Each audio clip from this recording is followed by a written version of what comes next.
Hey guys, and welcome to another episode of Night Night with Phee, right here on the Phee Smee Network. Thank you guys for tuning in live tonight. If you don't see us live, tune in and hit that replay button on all of our dadgum platforms out there.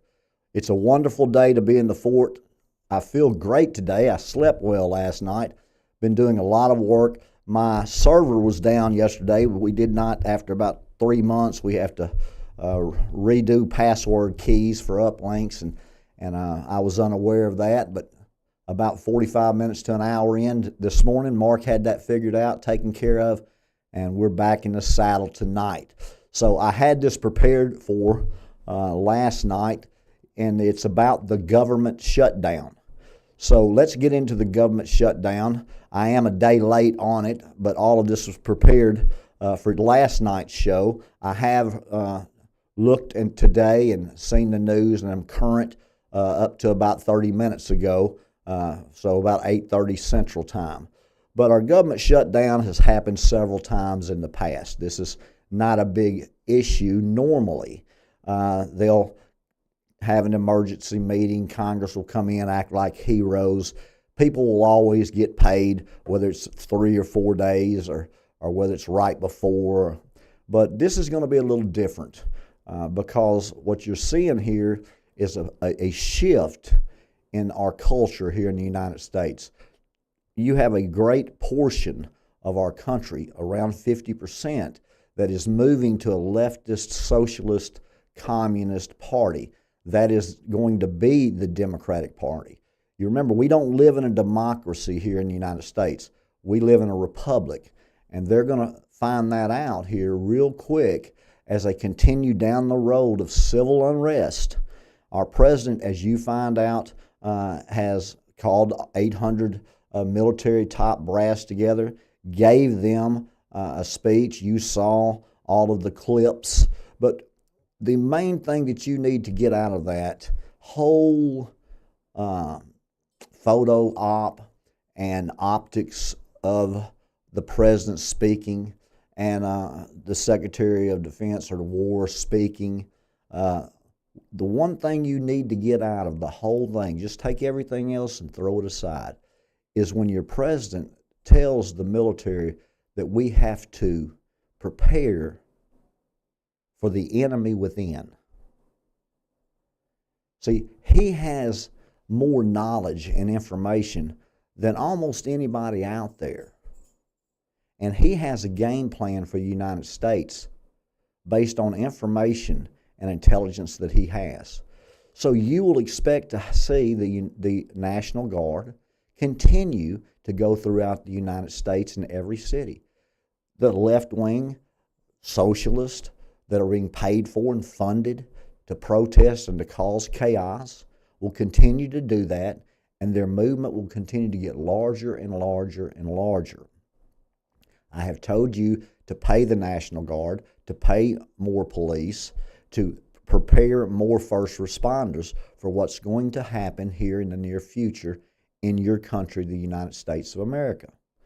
This is only the beginning, because from the Democratic standpoint, this is the exact same extension that they've done 3 times under Biden and 1 time in March under Trump. So now, why are they using this opportunity and scaring Americans, talking about health care? $1.5 trillion of health care. Health care will double. Health care will go up a minimum of 20% in some areas, as much as 70% in others.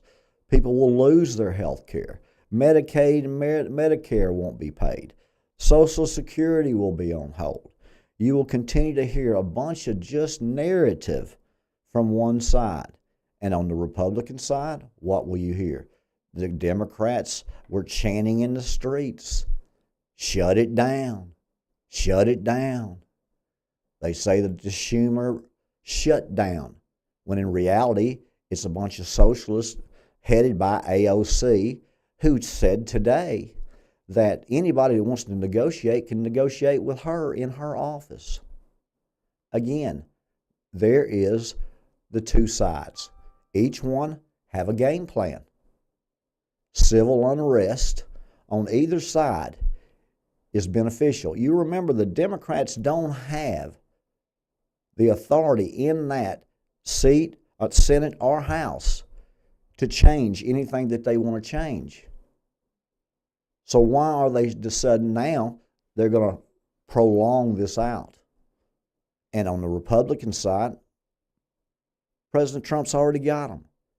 Because of this DOD, this Department of Government Efficiency,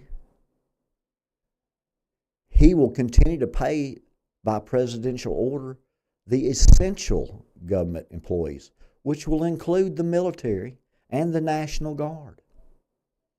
And when you say essential government employees, I don't know how many he should keep that are not essential. So in the end, they're not going to accomplish anything except political chaos. Because the government shutdown is advantageous to the Republicans as they move the National Guard throughout our country. The Democrats think it's advantageous to not let the military be paid to turn people against the military, as they're doing in Portland, as the Chicago governor is doing in Illinois. You've got a socialist that's going to be your mayor in New York City. Let's wake up and see the political climate of our country and what's going on. Because it won't surprise me if this government shutdown is over with in 15 hours. And it won't surprise me if they try to go through Thanksgiving with it, just to cause problems and chaos. Both sides act like they're digging in. In reality, it's like the vendor that's got the Coke machine and the Pepsi machine. He doesn't care which you choose, just choose one.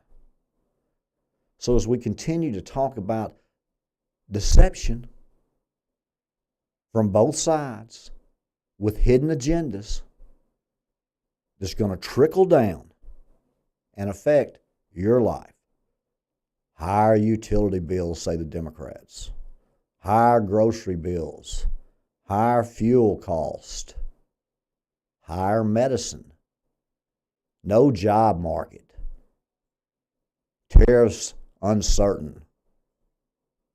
All this is just what you hear on a 24-hour news cycle to keep you looking at the surface rather than what's happening in the basement behind the scenes. So the government shutdown, you can count on one thing. It is to create chaos and civil unrest in the United States of America. And both sides will take advantage to sell their base and try to expand their base on their agendas. I do appreciate you guys tuning in to the Phee Smee Network tonight and Night with Phee. Tomorrow night we will have Fee's Sports Ball with Sir Isaac the Guru, and I look forward to you guys tuning in for that. We'll have Midday Madness with Manly Mark, and we'll also have the Phee Smee Show with Manly Mark. Those are all coming up on the Phee Smee Network. And now we will get into these questions. If you have a question, go to feesmee.com. That's feesmee.com, PHEESMEE.com. And I will fill out the questionnaire. I will have your question on the air as soon as possible and see if I can't get you an acceptable answer to that. Thank you guys again, and let's get to the first question tonight. Phee, does the Gaza peace plan start the last 7 years in Daniel's vision? Bill from Oklahoma. Well, Bill, Daniel's vision is one of the greatest prophecies of the Bible. It is a 70-week prophecy that expands from 600 BC to all the way through 2025 years and counting. It is segmented into 3 different segments. The very first segment would bring you to the Messiah, to Jesus. The second segment will bring you through to the end, to the 69th week. And then there will be a pause. Now that pause so far, from the Jews being again recognized in 1948 is every prophecy teacher and everybody talking about the rapture and everybody that wants to know about the United Nations is speculating, when does that last week start? I will tell you when it starts. But the Gaza peace plan is just another stepping stone to it. Every peace plan that Israel has signed since 1948, they have exchanged land for peace. There is never any peace, and bad things happen to Israel. They say they will not do that, and I will tell you that they will do that. It is scriptural in the basic instructions before leaving earth. In Daniel 9:27, you will find that Israel will sign a covenant with many.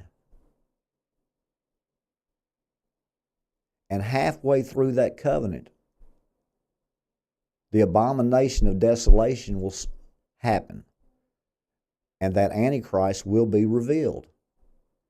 He will stop those daily sacrifices, and the last 3.5 years will persecute Christians. So when does the Gaza peace plan or the last week of Daniel's prophecy begin? So no matter what these prophecy teachers tell you that have been in this business for many, many years, I will tell you that that 7 week, which is 7 years, will start when Israel and the Palestinians recognize a Palestine state, allowing Jewish settlers to stay in that Palestinian state. Now, the Palestinian state is not Gaza. They can include Gaza in it. They can have Gaza as completely different, governed by different bodies, which they're talking about now with Tony Blair. They can have a resort area controlled by several Arab countries. They can do whatever they want with Gaza, or they can throw it in. But it's the modern-day West Bank. It's Judea, Samaria. That is the West Bank as you know it today. That has to be given as Palestine in order for the peace plan to start. When they sign that peace plan, and they can enforce that peace plan, there's your start to the last 7 years. Now, when does that 7 years start? Because of the United Nations. Remember, the United Nations UN Security Council has already 145 countries already recognized Palestine. But they have no teeth. The United States will continue to veto anything that they approve. So what has to happen for them to be able to enforce a two-state solution? And that happens after the Sixth Trumpet War. That happens after World War III. If you have a peace plan signed before World War III, and you only have 7 years to go through World War III that kills a third of mankind, 3.5 years of peace and 3.5 years of persecution, the math isn't there. So the Sixth Trumpet War is next. And it will start out of the Iraq, Iran, Syria, Turkey region. Now, how long will it take for it to become a world war? Overnight? 6 months? How long before the United States is involved after a specific event will happen? Because that's the next thing on the prophetic timeline. The Sixth Trumpet War, killing a third of mankind. The Gaza peace plan today, that was the start of the game.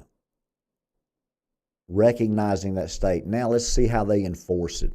And let's see what happens with Israel and the United States when they try to enforce it. And what happens in a climate of Russia against Europe in NATO. and China and Taiwan? What's going to happen to the Arab countries in that conflict? Will Hamas agree to the peace plan to give back the dead bodies of the hostages and release the living? Will there be an event after they agree to release them that will keep them from releasing them? All of these things are the next moves. But the Gaza peace plan and the United Nations peace plan that you saw or heard about last week is the beginning, not the end. It's the very beginning of what's to come. So I do appreciate that question, Bill in Oklahoma, about Daniel's 70-week vision. You can look at Daniel 29:27. You will see that when the Antichrist will have to confirm that covenant because it will be broke 3.5 years in. You will see that what is the confirmation of breaking that covenant, which is the Antichrist standing in that third temple, stopping the daily sacrifices and breaking that covenant. So you can have a timeline in the last 7 years about Daniel's last week, but it starts when they sign that peace plan. Because when they do and they say peace and safety, my Lord Jesus says, don't even go back inside. Head out then to the mountains. So that's how quick it will be, and that will be the beginning of the last week of Daniel's 70-week vision. Second question. Phee, 6-2 on last week's picks. Can you give me the best games of this week? Michael in Tennessee. Well, Michael, I do not play or give out picks on a Wednesday. You've got injuries. You could have people get hurt in practice. You don't know if somebody's sick with a stomach bug, who's blown out an ankle, or who has a little hamstring that they don't want anybody to know about, sore shoulders, sore elbows, a little cracked ribs, all kinds of things that don't seem to show up on the injury report until later on in the week. But yes, that's the kind of weekend that Phee likes to have. 3-1 on college, with my only loss being a Georgia, Alabama. I picked big games. That's not a great play game, but I had Georgia minus the 2.5 at home. Alabama upset them by 3.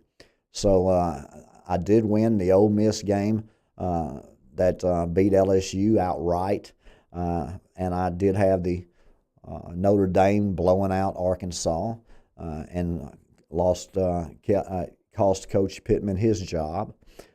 And you don't want to play Notre Dame when they're 1-2, when they're in one of the top 12 teams in the country.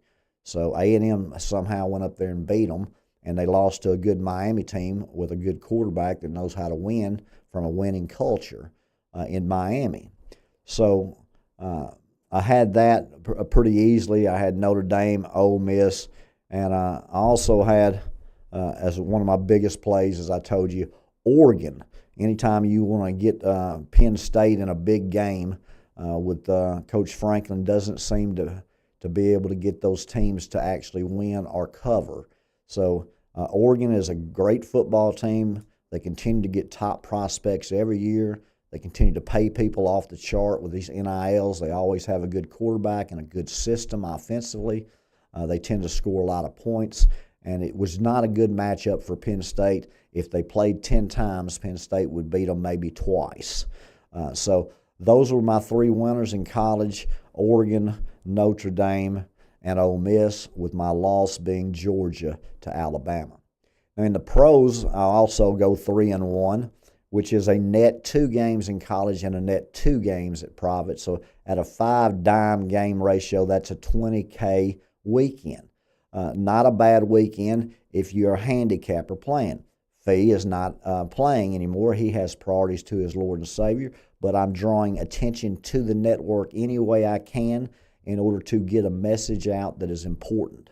So although I do not play, I still like to handicap, and you'll find that tomorrow night with Phee Sports Ball with Sir Isaac the Guru, I will give you again my picks. But in pros, 3-1, I can tell you that Detroit, again, my lock of the week, just blows out about anybody they're playing. I love their coach. They started off strong. I had Dallas, of course, plus a 7 against Green Bay. They end in a tie.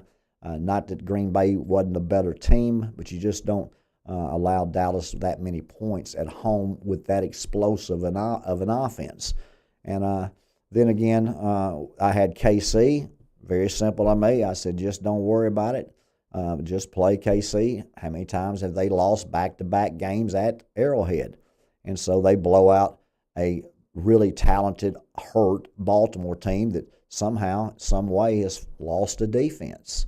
So those were my 3 winners with KC, Dallas, and Detroit. I did have a loser on a flyer. I told you guys most people wouldn't like that, but I liked Tampa Bay at home. They did lose. They were getting 3.5. They lost by 6, 30-24. So I do lose that one. But tune in tomorrow night for a Phee Sports Ball with Sir Isaac the Guru. We will go over it. I lost my fantasy football game this week by 1 point, and I had Malik Neighbors go out with a season-ending ACL, and I had my quarterback Lamar Jackson, who is doubtful for this week and didn't play but half the game last week with a injury also. So Phee is down 2 starters, 1 out for the year, and his quarterback that's leading in every category until he gets hurt. So this week will probably be a little roughhouse world for Phee because, remember, the best ability is availability. And Phee's 2 top players are hurt. Figure that. Thank you, guys, and especially Michael from Tennessee for talking to me about my good picks of 6-2 last week. That's a normal week for me. There will be weeks I go 2-6, and there will be weeks I go 8-0. But in that 5-3, 6-2, I like to stay in that about 65 to 67% of the time. So here we go with the next question. Phee, which comes first, the peace plan, the rapture, or World War III, Helena and Arkansas? Well, Helena, if you're a pre-tribulation church where 60% of the denominations in the United States would tell you that the rapture comes first. Phee on the Phee Smee Network, and especially right now on the episode of Night Night with Phee, will tell you that the rapture will come last. That is a guaranteed lock. Number 1, I believe, is World War III. World War III will happen when the 4 angels are loosed from the Euphrates River. They are released for a specific time, day, month, year, and they will kill 1/3 of mankind. At that point, the world will say we never want to see 1/3 of mankind killed again. This type of torture and war and death, tragedy and calamity. And they're going to come to a United Nations one world government. And that right now all of the digital currency and all of the ID cards, digital ID cards from all over the world, with their now starting with the BRICS currency. They're doing everything behind the scenes for this time. This time is coming. They know it's coming. Only the normal folks that have a job and try to have hobbies and try to raise a family don't know it's going, because they don't consume the right news. And when they do consume it, they consume it based on what their beliefs are. I have 3 TVs. I've had 3 TVs since I was 17. Information is power. I can tell you right now, I watch MSNBC just as much as I watch Fox. And the folks that watch MSNBC and CNN and get into the algorithms of that leftist movement, they believe everything they're seeing and don't understand why the other side believes what they believe. And the Republicans that watch Fox, they're just expanding the base of talking constantly about taking advantage of exactly what the Democratic Party is doing, which is becoming a socialist, communist party. They're not going to say communist, folks. They're going to say a democratic, democracy, socialist. But what it is, it's a one world government and a one world religion in the end. And World War III, the Sixth Trumpet War, puts us in that time period.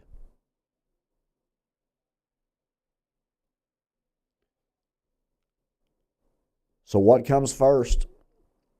World War III and the Sixth Trumpet War.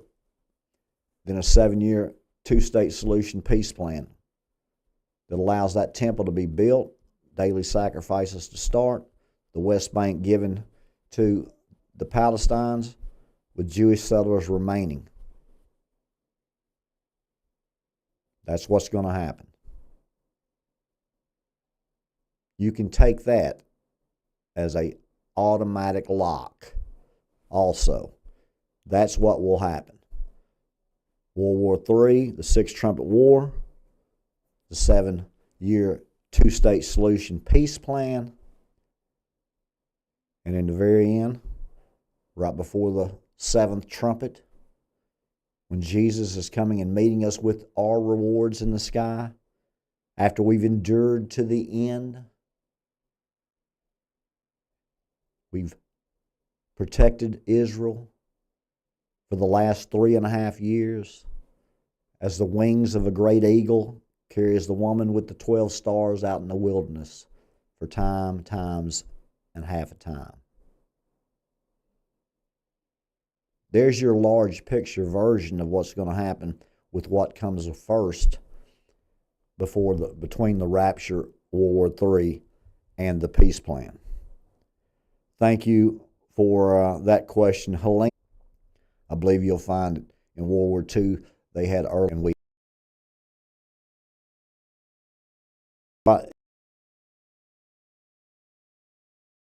it's gearing up now for that Sixth Trumpet War. How long will it take before it spills into America during this civil unrest, cyber, terrorist attacks? Because when your president says we have to prepare for the enemy within, he has the correct intelligence, because he knows what's fixing to happen in the United States.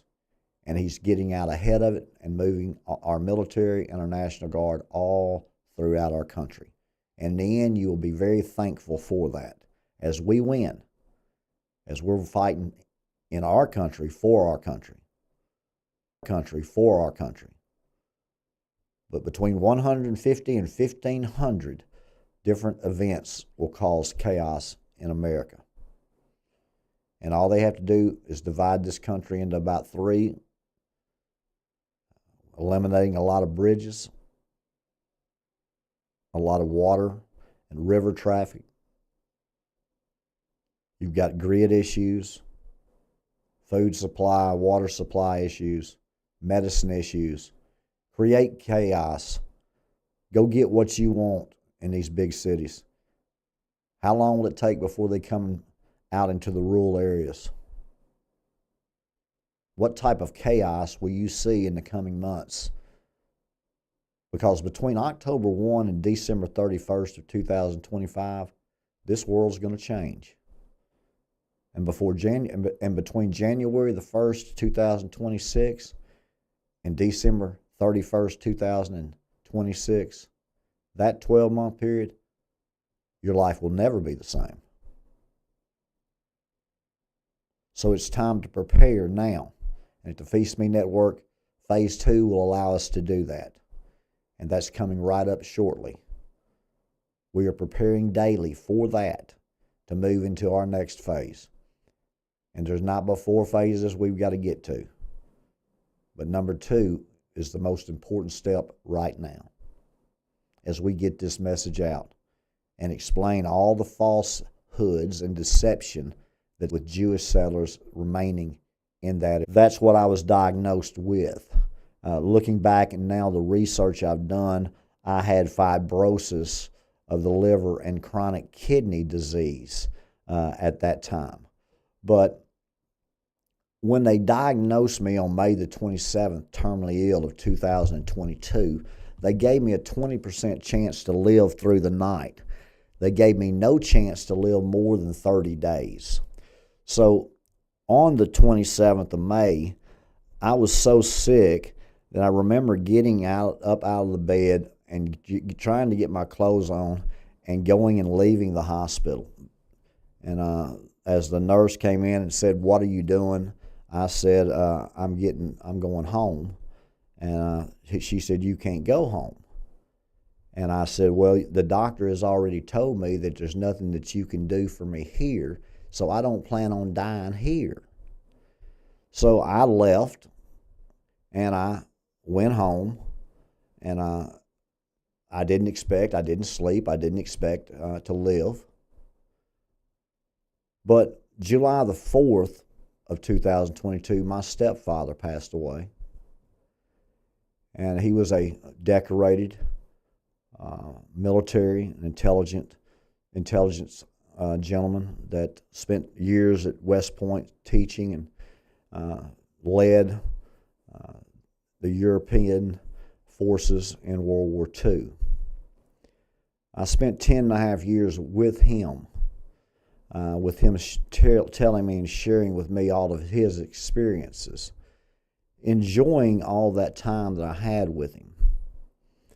But when he passed away, I could not even get out of the car for his burial at the National Cemetery we have in Fort Smith. I remember sitting in a car. I had over 40 sores and boils on me in my belt line and my waist and area and the lower stomach and genital regions that were bleeding and had pus on them from a skin disease that had been accelerated because of no nutrients. Your skin is your largest organ. So if it doesn't have any nutrients, it's going to have problems, along with your eyes and your ears, because the liver will take everything and anything to support itself. So your rest of your body is not getting the nutrients. So I was expecting just to die. July the 24th, after being told May 27th I wouldn't live 30 days. No way. And I'd already lived more than 30 days. It's just so sick, spending 12 and 13 hours in the bath with this cold of water as I could stand, trying to lower my body temperature in order to try to regenerate my liver. I knew about regenerative medicine and AI technology because of my background in the 80s. Very aware of it, told my children and when they were just teenagers what was going to happen, because they liked a show called Shark Tank, and they wanted me to take them and show them how we could get one of my many inventions that I had told them about when I was in my teens and 20s. And so they wanted me now at 40 to find another one. And I said, well, it's in regenerative medicine, robotics, and AI. So I was well aware of that, and that was my starting point. When my Lord, on July the 22nd, I was in the jacuzzi soaking in cold water, just 20 days after, or 18 days after my stepfather had passed away. And I was praying to my Lord and asking for forgiveness, that I'd failed him miserably, had been resentful and mad at him for several years, and that if he would forgive me and just allow me to see one of my grandkids, that I would be appreciative. And if I didn't, I understand. And a voice just came in. It wasn't a vision. It wasn't carrying off the spirit. It's like I'd had a few times more in my life. And my Lord just said, "You have so much. You have such a lack of faith. You're praying and begging me just to live long enough for one child. I have given you gifts and abilities and made you for this specific purpose. You go to work, and you will live, and you'll prosper. And I can remember sitting in that bathtub and going, go to work? All I got to do is go to work? Go to work? And from that point on July the 22nd, that's where I started with going to work on these illnesses and these diseases. And so I went back to 1923, 100 years of research scientist. And I started looking for basically one of my three-legged stools, and that was regenerative medicine. How long have they been looking at it? What advancements had been made in it? And what I found is that, number one, and primarily the greatest thing that you need to understand for your question tonight with ovarian cancer, no matter what stage it's in, is a doctor, a research scientist in 1931 named Otto Warburg.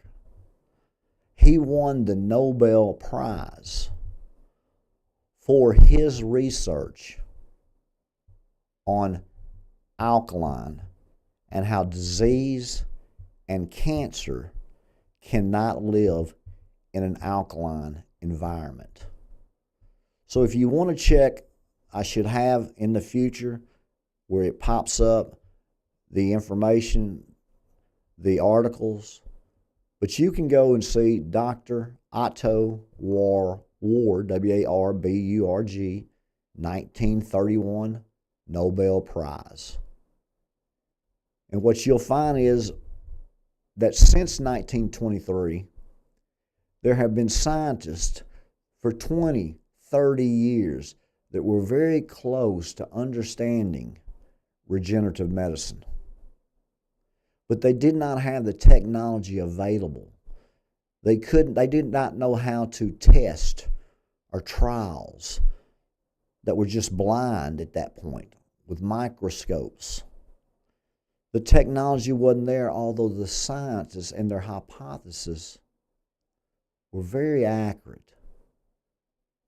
In other periods of time, you'll find that they went on in a different area because of technology. They moved away from 30 and 40 years of what these research scientists were coming up with regenerative medicine. And they adopted some, and they eliminated others as new technology moved down the course of life. 1950s, you have no more of a good diet. As John D. Rockefeller says, we're going to give them everything to make them sick, and then we're going to give them everything to make them well. So from 1952, you had marketing companies for food. Remember, you are what you eat. And now it's processed meats. Now it's artificial meats. It's lab-grown meats. It's artificial coloring. It's steroid-induced poultry, cows, chickens, and pork. Pesticides on fruits and vegetables. You have no more small farmers as you have now bioengineered corporate farmers that have destroyed Americans' diets for now 75 and 80 years. And you're so sick, and you continue to go back for more and more of the labeling of what your diseases are. And these are the cures. And all they can have to do is just keep you guessing and moving to different milligrams, these algae tablets that would give you the alkaline diet that you need for the nutrients of your body. So the alkaline diet, cancer and disease cannot live in an alkaline environment. Just like when Phee told them that world hunger could have been cured by algae tablets. No one believed me. who wants to eat algae tablets? No one. That's why they rebrand them for a different name, because no one wants to eat them. So just swallow them. They're like baby aspirin. But they give you the proteins and the nutrients in an alkaline environment. So what is an alkaline environment? The pH balance in your body from acid to alkaline is a 7 pH. If you have acidosis or toxemia, which 85% of you have at least some of it in your environment, in your plastics, in your food, in your artificial flavoring, in your high fructose corn syrup, in your corn oils and vegetable oils. All of that is on the acid side. So when Dr. Otto Warburg says an alkaline environment, an alkaline diet, he means to take that pH neutral level of alkaline, and he wants you to move it past the neutral into the alkaline environment. So you eliminate soft drinks, you eliminate fast food, you eliminate canned vegetables, you eliminate any type of processed meat, artificial flavoring, artificial sugaring. You don't eat what other people eat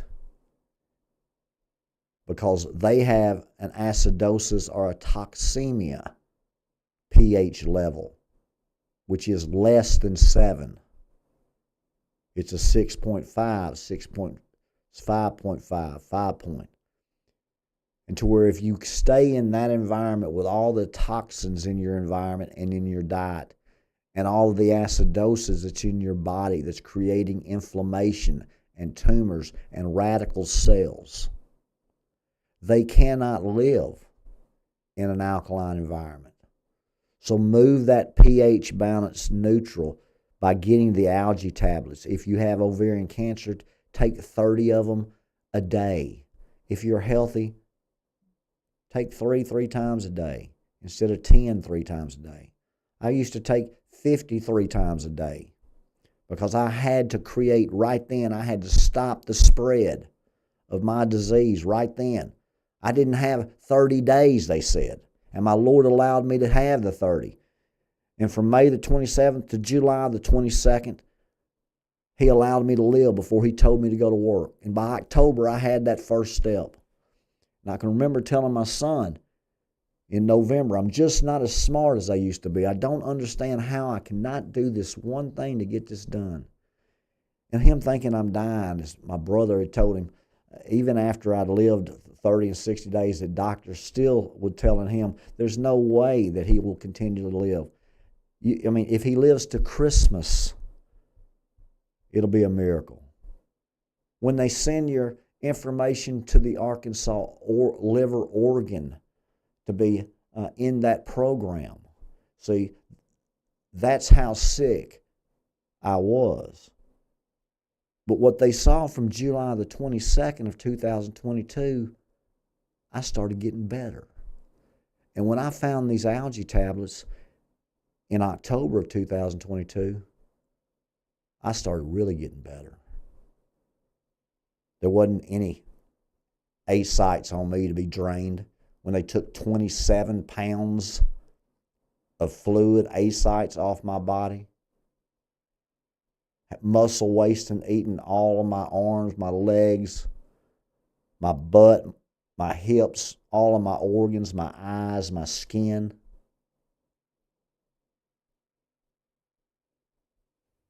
Well, September of the following year, 2023, I actually went and had a treatment. After one doctor in Central America turned me down, I found another doctor out in the Atlantic that would do what I asked him to do. So from October the 22nd, when I found those algae tablets and got that pH level into that alkaline diet, what do you have to eat? A lot of berries, watermelon, honey, cucumbers. Cucumbers are unbelievable. Bananas, unbelievable. You can eat 2 cucumbers a day. Put some baking soda on the outside of them and wash them off in water and just bite them, eat them with the skin on them. You want to look for a Mediterranean diet, high in high virgin olive oil. The polyphenols are unbelievable. That's what you're going to get your alkaline environment to eliminate those diseases and that cancer. Asparagus, kale. And if you get it with a bunch of pesticides on it, or you buy it, I'm telling you, you don't want to buy an apple that can be put on the shelf for 4 months. That's chemicals. That's artificial flavoring. So if you're in a bad situation with ovarian cancer and you need to be on an alkaline diet means to get into an alkaline environment, which is a Mediterranean diet with high in bananas and cucumbers and asparagus and greens, spinach, berries, avocados. But bananas, cucumbers, berries, watermelon, and lots of greens. If you want to take a green supplement, go to Athletic Greens. Very, very good. But if you don't buy but one supplement, it's the algae tablets. Now, 2 years later, not only does NASA agree with Phee that sustains life, but the World Health Organization, which is going to be wanting to limit your beef and meat, are going to actually give you these algae tablets as a nutrient source of food in the future. So why don't we just get ahead of the curve? And let's get the algae tablets, which you'll be buying, I hope, from Phee Smee pretty shortly. Or we're going to farm them ourselves with algae. Because if you can put saltwater farms in Arkansas and you can put freshwater farms in Arkansas, you can certainly put algae farms in Arkansas. The algae tablets create an alkaline environment with the right diet. You don't need anything other than salt water or tap water. If you're going to drink coffee or green tea, drink it with honey, not artificial sweeteners or sugar. Sugar and artificial sweeteners, they're going to tell you in the future, and artificial flavoring, they're going to tell you in the future that it has crushed your body. It is one of the leading causes of dementia and Alzheimer's. And you can genetically engineer these exomes and stem cells to go wherever and whenever you want to go, to the exact area that you want them to go to, and repair that area. And that's what Phee Smee is going to do, because from 1923 to 2024, Phee Smee studied, he worked. And on June the 24th of 2023, my Lord gave me this vision. And I'm going to go and do everything that he showed me.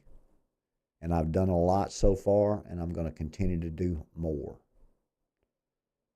That's the way you cure cancer. That's the way you cure these diseases. Not by Neuralinks, not by putting things in your body. You can do anything and everything from curing paralysis, Parkinson's, ALS. You can genetically engineer for blindness, deafness. You can certainly regenerate all of the cartilage, the tendons. You can regenerate your health from a man's reproductive system and a woman's health system. When I found the nutrients in the algae tablets and I knew about regenerative medicine, what was the key that I couldn't figure out back in October to November of 2022. And when I found it out, then I had it. Now I had to find out how to deliver it. How do I take 1 + 1 + 1 and make it equal 1? And that's the gift that my Lord gave me. I deserve no credit for curing diseases. I would tell you that Dr. Otto Warburg, that received the Nobel Prize for cancer and disease discovery, has already gotten his reward. But Big Pharma doesn't want you to know.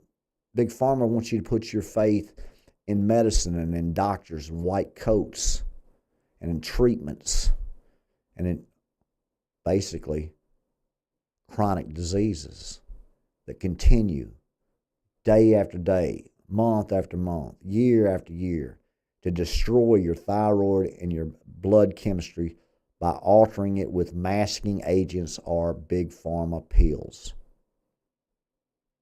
Treatments like chemo and radiation are at least 10 years old. They should have been gone, eliminated then. But those machines cost millions, and they've got to get high volume, and they got to make a profit. So you're slowly seeing from arthritic and from all of your makeup, all your hair regeneration, all of your ED problems. See where they start? When what could they be doing? They could be genetically engineering through a DNA mapping sequence that will code and send several different delivery methods to several different regions and areas of the body based on where that disease is, based on the health and condition of the patient, based on the heart rate and blood pressure and blood chemistry of the patient, through frequencies,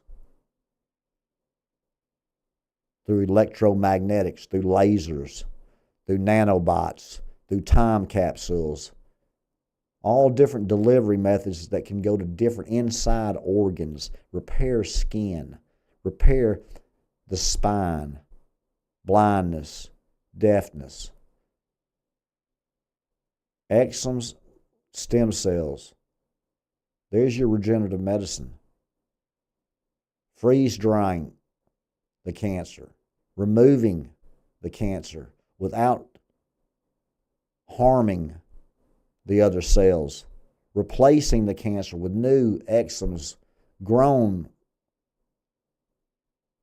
from the umbilical cords of healthy babies.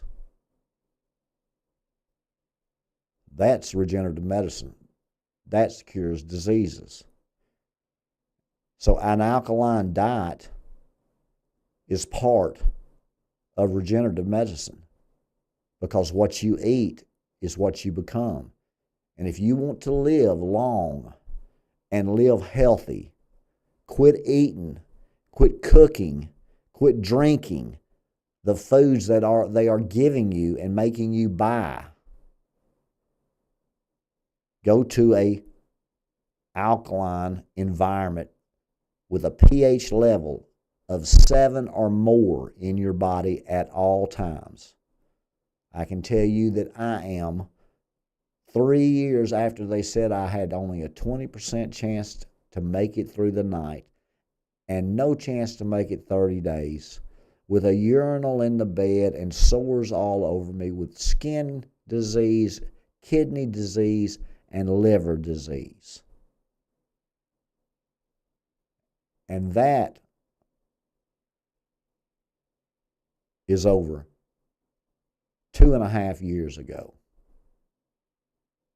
And come May the 27th, it'll be 3 years. And I've got a secret for you.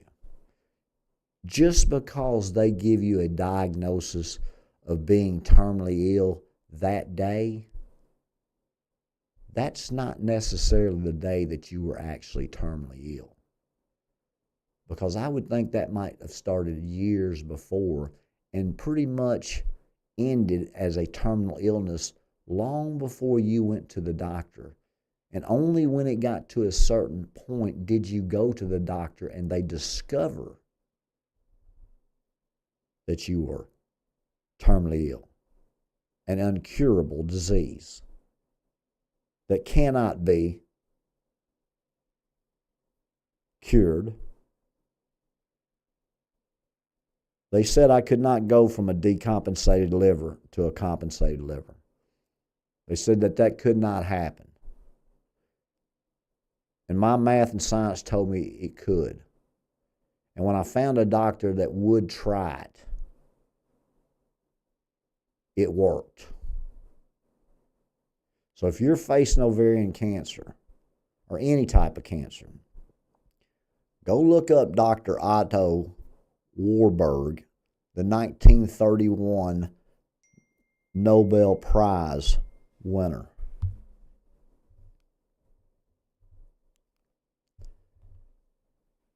Research that. Get in an alkaline diet, heavy on algae tablets. Remove almost everything from your diet. Phee now, he basically has a cheat day a week. Used to it, use a cheat day a month. At one point, I went 6 months without ever cheating because I was disciplined, because I had a motivation to live, to spend time with my children, to have a love relationship with my Lord, to see my grandchildren. My Lord honored every covenant throughout time with everybody. He's going to honor mine too. You don't give Phee a vision and give him this kind of time in advance to prepare. Because from June the 24th of 2023 to today, we've accomplished a whole lot. And now, it's harvest time for Phee. It's time for us to reap and to move on to a different season. You're in a season right now with a government shutdown, with two sides that could solve it real easy. From the Democratic side, they've signed 4 extensions that's exact same language. 3 under Biden, 1 in March under Trump. But they're not going to do it now, as they are going to continue to make people hate the National Guard, hate the military, hate the police. And I'm going to tell you, we need to support them and fund them. Because when your president tells the military that we have to be prepared from attacks from within, he has advanced notice. Your government shutdown will be over when they want it to be over, whether that's 2 days or 2 months. Both sides are trying to accomplish their agenda. And there's a lot of people playing both sides. Tune into the Phee Smee Network and you'll find out Monday through Friday in advance of what's going to happen. I do appreciate you guys, and tell your friends, hit that subscribe button, love it, share it, and let's get ready to rock and roll. Remember, no matter what you're doing, you're missing something. So let's make what we're doing worth what we're missing. Night, night.